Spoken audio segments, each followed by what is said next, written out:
शहर से दूर सुनसान खेतों के बीच एक पुराना फार्म हाउस। कहते हैं यहां जो भी आता है कभी लौट कर नहीं जाता।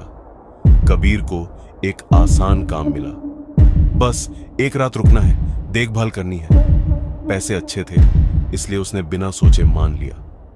फार्म हाउस के अंदर सब कुछ जर्जर और पुराना था। दीवारों पर धूल, फर्नीचर टूटा हुआ, लेकिन एक कमरा बिल्कुल नया था, चमकता हुआ और बंद।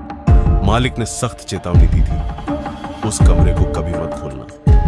रात गहराने लगी, चारों ओर अजीब सन्नाटा छा गया और अचानक नीचे जमीन के भीतर से कदमों की आवाज आने लगी, जैसे कोई धीरे धीरे चल रहा हो।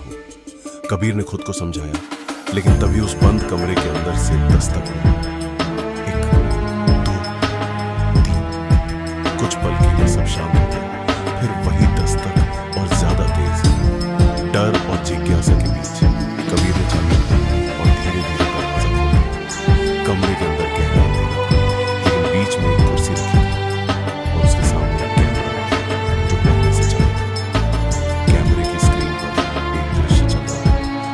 कबीर ने देखा, वह खुद ही उस स्क्रीन में दिखाई दे रहा है, लेकिन वह कुछ क्षण आगे का दृश्य था, जैसे भविष्य। स्क्रीन में कबीर धीरे धीरे कुर्सी पर बैठता है और अपने हाथों से अपनी गर्दन पकड़ लेता है। वास्तविक कबीर घबरा जाता है। ये क्या हो रहा है?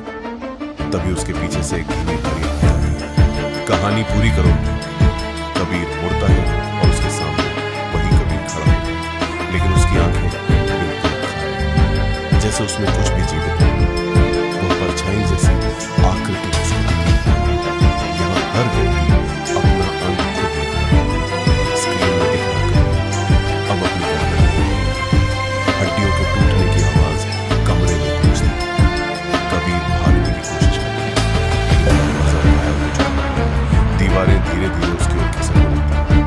वह परछाई उसके पास आती है और उसके कान के पास फुसफुसाती है, अब तुम सिर्फ एक रिकॉर्डिंग हो। अचानक सब कुछ अंधेरा हो जाता है। कुछ क्षण बाद कैमरा फिर से चालू होता है। कमरा खाली, कुर्सी अपनी जगह पर है। स्क्रीन पर एक नया दृश्य उभरता है। फार्म हाउस का दरवाजा खुलता है।